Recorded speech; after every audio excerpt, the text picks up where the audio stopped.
है तो ज़रूर कमेंट बॉक्स में अपना अटेंडेंस लगाएं, ताकि पता चले कि कौन कौन सा स्टूडेंट है जो रेगुलर वीडियो देखता है और उनको फ़ायदा हो रहा है या नहीं, वो ज़रूर सजेस्ट करें हमें, ठीक है। तो चलिए देखते हैं आज का वर्ड। पहला वर्ड है बीवाइल्डरमेंट। क्या है? बीवाइल्डरमेंट। देखिए इसके लास्ट में क्या आ रहा है? MENT आ रहा है। इस वर्ड के लास्ट में MENT आ रहा है, तो हमने आपको बताया कि जिस भी वर्ड के लास्ट में MENT है वो क्या होता है? नाउन होता है। वो क्या होता है? नाउन होता है। तो बीवाइल्डरमेंट क्या हो गया? नाउन हो गया, ठीक है। अगर इसके मीनिंग की बात की जाए तो मीनिंग क्या हो जाएगा? इसका मीनिंग हो जाएगा a feeling of being perplexed and confuse. मतलब एक ऐसा फीलिंग जिसमें आपकी घबराहट हो और आप कंफ्यूज हो। क्या हो? आपको घबराहट हो और आप कंफ्यूज हो, तो इसका हिंदी मीनिंग क्या हो जाएगा? घबराहट, ठीक है। हो जाएगा घबराहट।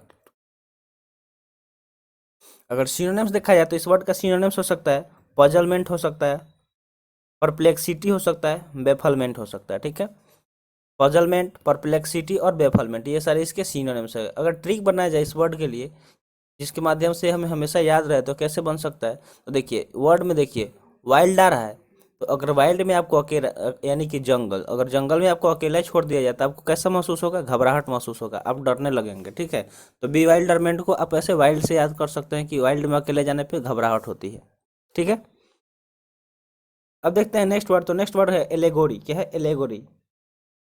नेक्स्ट वर्ड क्या है? एलेगोरी। एलेगोरी की बात करें तो एक नाउन है जिसका मीनिंग होता है ए स्टोरी, पोएम और picture that can be interpreted to reveal a hidden meaning, typically a moral और पॉलिटिकल वन। मतलब एक ऐसा स्टोरी हो, ठीक है, या पोएम हो या पिक्चर हो, डेट कैन बी इंटरप्रेटेड, मतलब जो इंटरप्रेट कर रहा हो, to reveal a hidden meaning, मतलब मान लीजिए कि कोई ऐसा फिगर हो जिसको देख के आप, मतलब वो क्या कर रहा हो? किसी चीज़ के मीनिंग को रिवील कर रहा हो, आपके सामने ला रहा हो, बता रहा हो कि हाँ इसका मीनिंग ये होगा, ठीक है।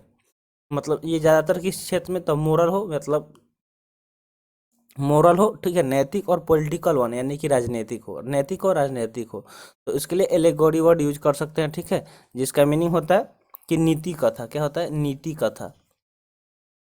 नीति कथा इसका मीनिंग हो जाएगा, ठीक है। जो मतलब किसी चीज़ को दर्शा रहा हो, चाहे वो पोएम के रूप में हो, चाहे पिक्चर के फॉर्म में हो, या फिर स्टोरी के फॉर्म में हो, ठीक है। तो अब देखते हैं इसका सिनोनिम्स। तो सिनोनिम्स क्या हो सकता है? तो पैरेबल हो सकता है, एनालॉगी हो सकता है और सिंबल हो सकता है। पैरेबल, एनालॉगी और सिंबल, ये इसके सिनोनिम्स हो गए। अब देखते हैं ट्रिक। तो एलेगोरी के लिए ट्रिक बनाया जाए तो ट्रिक बन सकता है कि सारे एलेगोरी में प्राइम है। क्या है? कि सारे जितने भी लोग हैं वो क्या है? एलेगोरी में प्राइम है। एलेगोरी में क्या है? प्राइम है। इस तरह आप मतलब याद रख सकते हैं। अब देखते हैं नेक्स्ट वर्ड। तो नेक्स्ट वर्ड क्या है? डेसिफर। क्या है? डेसिफर।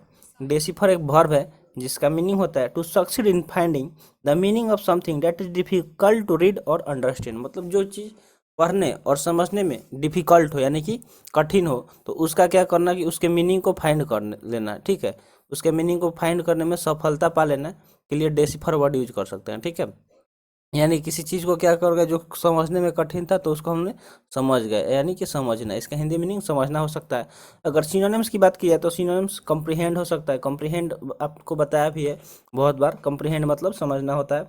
इंटरप्रेट मतलब भी क्या होता है? समझना होता है। पीछे वाले वर्ड में भी इंटरप्रेट यूज हुआ था, क्योंकि उसने मतलब उसमें क्या हो रहा था कि वो इंटरप्रेट कर रहा था किसी, मतलब जो हिडन स्टोरी है उसको समझ रहा था इंटरप्रेट करके, या परसीव। ये सारे इसके सिनोनिम्स हो गए। कॉम्प्रिहेंड, इंटरप्रेट और परसीव, ये सारे सिनोनिम्स हो गए जिसका मतलब क्या होता है? समझना, ठीक है। अगर ट्रिक बनाया जाए डेसिफर के लिए तो ट्रिक बन सकता है कि फ्रेज को डेसिफर कर लिया किड्स ने। जो किड्स थे, किड्स ने क्या कर लिया कि जो फ्रेज था, ठीक है, फ्रेज को उन्होंने क्या किया? डेसिफर कर लिया, ठीक है। फ्रेज को उन्होंने क्या कर लिया? डेसिफर कर लिया, यानी कि समझ लिया। अब देखते हैं नेक्स्ट वर्ड। तो नेक्स्ट वर्ड है फेरोसिटी। फेरोसिटी, फेरोसिटी एक नाउन है, ठीक है। फेरोसिटी की बात करें तो एक नाउन है। हम इसलिए आपको हर वर्ड का पार्ट्स ऑफ स्पीच बताते हैं क्योंकि बहुत सारे एग्जाम में आता भी है कि पार्ट्स ऑफ स्पीच को आइडेंटिफाई करें। तो इसलिए जहाँ मतलब जो रूल होता है कि कैसे आइडेंटिफाई करना है वो हमको बताते, हम आपको बताते भी हैं। तो फेरोसिटी की बात करें तो वो एक नाउन है जिसका मीनिंग होता है वायलेंस, एग्रेसिव और बिहेवियर। यानी कि जो वायलेंस हो, मतलब ठीक है, जो हिंसा करता हो, ठीक है, और एग्रेसिव बिहेवियर का, जो मतलब एग्रेसिव बिहेवियर का, जिसका बिहेवियर कैसा? एग्रेसिव हो, गुस्से वाला हो, ठीक है, क्रूरता। तो इसका हिंदी मीनिंग क्या हो जाए? क्रूरता। जिसके अंदर क्रूरता भरा हो, ठीक है, जिसके अंदर दया नाम का चीज ही नहीं हो, मतलब क्रूएल हो, ठीक हो, तो उसके लिए फेरोसिटी वर्ड यूज कर सकता है। अगर सिनोनिम्स की बात की है तो ब्रूटलिटी हो सकता है, बारबारिटी हो सकता है, फियर्सनेस हो सकता है, ये सारे इसके सिनोनिम्स हो गए। ब्रुटलिटी, बारबारिटी और फियर्सनेस, ये क्या हो गया, इसके सिनोनिम्स हो गए। अब देखते हैं ट्रिक। तो फेरोसिटी के लिए ट्रिक बनाया जाए तो ट्रिक बन सकता है कि सिटी में फेरोसिटी फैला हुआ है, क्या है, जो सिटी है, सिटी में पूरा फेरोसिटी फैला हुआ है, ठीक है, सिटी में फेरोसिटी फैला हुआ है, इस तरह आप इसको याद रख सकते हैं कि सिटी में क्या है, फेरोसिटी फैला हुआ है। अब देखते हैं नेक्स्ट वर्ड। तो नेक्स्ट वर्ड है डायर। क्या है, डायर। डायर एक एडजेक्टिव है। डायर क्या है, एक एडजेक्टिव है जिसका मीनिंग होता है वेरी बैड, यानी कि बहुत बुरा, यानी कि भीषण। इसका हिंदी मीनिंग भीषण भी हो सकता है। भीषण मतलब क्या होता है, बहुत बुरा। यानी कि अगर इसका सिनोनिम्स देखा जाए तो डिफेक्टिव हो सकता है, सब स्टैंडर्ड हो सकता है, फॉल्टी हो सकता है, इम्परफेक्ट हो सकता है, बिलो पार हो सकता है।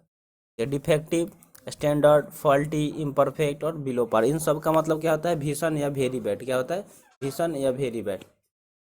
अगर ट्रिक बनाया जाए डायर के लिए तो ट्रिक क्या बन सकता है, तो ट्रिक बन सकता है कि उसकी डेयरी बहुत ही डायर कंडीशन में है। क्या है, डेयरी। डेयरी फार्म तो जानते हैं जहाँ दूध का प्रोडक्शन वगैरह होता है, तो उसका डेयरी क्या है, वेरी डायर कंडीशन में है, यानी कि बहुत ही बैड कंडीशन में, ठीक है। तो उसकी डेयरी क्या है, डायर कंडीशन में। इस तरह आप इस तरह याद रख सकते हैं, या मतलब किसी का नाम भी यूज कर सकते हैं कि जैसे रामलाल की डेयरी क्या है, डायर कंडीशन में, तो इस तरह आप इसको याद रख सकते हैं। अब देखते हैं नेक्स्ट वर्ड। तो नेक्स्ट वर्ड है पियोगनेंट। क्या है, पियोगनेंट। पियोगनेंट की बात करते हैं, एक एडजेक्टिव है जिसका मीनिंग होता है इवोकिंग ए कीन सेंस ऑफ सैडनेस और रिग्रेट। यानी कि क्या करना, कीन सेंस ऑफ सैडनेस को रिग्रेट करना, ठीक है, जिसका मतलब होता है हृदय स्पर्धी। क्या, हृदय स्पर्धी, मतलब ऐसा सैडनेस जो क्या करे कि आपके हार्ट को टच करे, ठीक है। हृदय स्पर्धी इसका हिंदी मीनिंग हो जाएगा पियोगनेंट का, जिसका सिनोनिम्स हो सकता है कि टचिंग, मूविंग और सडनिंग या डिस्टर्बिंग, ये सारे इसके सिनोनिम्स हो गए। क्या हो गए, टचिंग, मूविंग, सडनिंग और डिस्टर्बिंग, ये सारे इसके सिनोनिम्स हो गए। अगर ट्रिक देखा जाए तो पियोगनेंट का ट्रिक क्या बन सकता है, तो ट्रिक बनाया जाए तो ज्ञानी को पियोगनेंट फील हुआ। क्या हुआ कि ज्ञानी को पियोगनेंट फील हुआ। मान लीजिए ज्ञानी किसी का नाम था, क्या था, ज्ञानी। ज्ञानी को कैसा फील हुआ, तो पियोगनेंट। कैसा फील हुआ, तो ज्ञानी को पियोगनेंट फील हुआ। अब देखते हैं नेक्स्ट वर्ड। तो नेक्स्ट वर्ड है,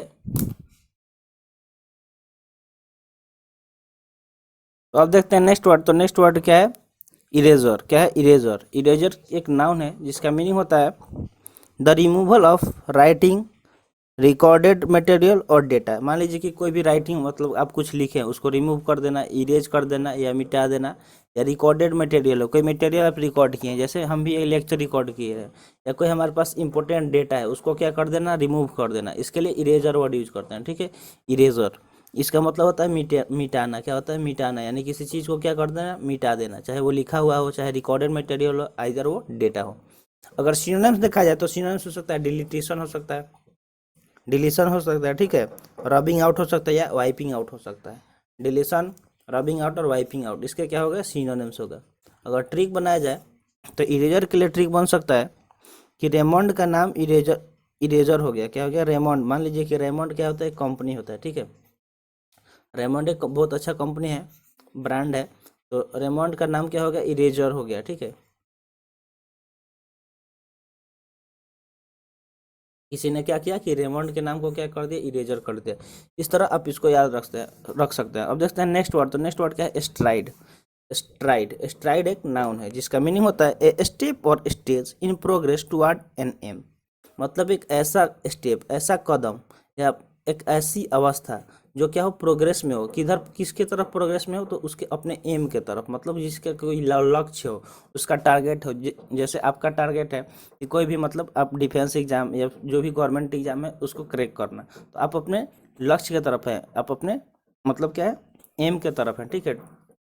तो उसके लिए स्ट्राइड वर्ड यूज कर सकते हैं, मतलब आप ऐसा कदम उठा रहे हैं, यानी कि आप पढ़ाई कर रहे हैं अच्छे मन से, ठीक है, हमेशा लेक्चर लगा रहे हैं और फिर इसका नोट्स बना के रिवीजन करते जा रहे हैं, तो क्या कर रहे हैं आप, मतलब प्रोग्रेस में है, ठीक है, प्रोग्रेस में है, तो किसके टुवर्ड्स प्रोग्रेस में, एम के। तो इसके लिए स्ट्राइड वर्ड यूज कर सकते हैं, ठीक है, जिसका हिंदी मीनिंग होता है प्रगति, यानी कि आप प्रगति में है अपने लक्ष्य की तरफ। अगर सिनोनिम्स देखा जाए तो इस वर्ड का सिनोनिम्स हो सकता है प्रोग्रेस, हो सकता है एडवांस, हो सकता है मेक प्रोग्रेस, हो सकता है। प्रोग्रेस, एडवांस और मेक प्रोग्रेस, ये सारे इसके सिनोनिम्स हो गए। वर्ड क्या है? स्ट्राइड मतलब प्रगति। अब ट्रिक देखते हैं, तो इसका ट्रिक क्या बनेगा? ट्रिक बनेगा कि राइडर अपने एम को स्ट्राइड कर रहे हैं। मान लीजिए कि जो राइडर है, राइडर का एम क्या होता है कि गाड़ी को स्पीड चलाना, रेस जीतना। तो राइडर अपने एम को क्या कर रहे हैं? स्ट्राइड कर रहे हैं।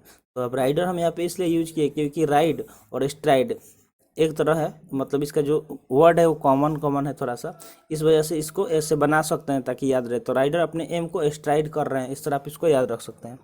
अब देखते हैं नेक्स्ट वर्ड। तो नेक्स्ट वर्ड है रिफ्यूट। क्या है? रिफ्यूट।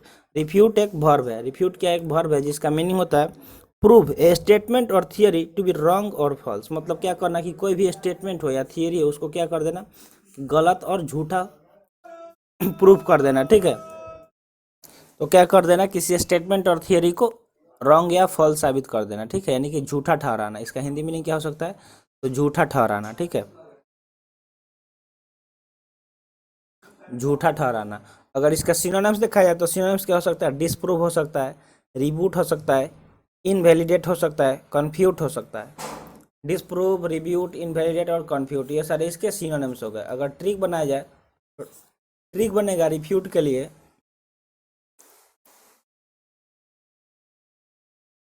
तो क्या हो सकता है कि अंग्रेजों ने फूट डालने की बात को रिफ्यूट कर दिया।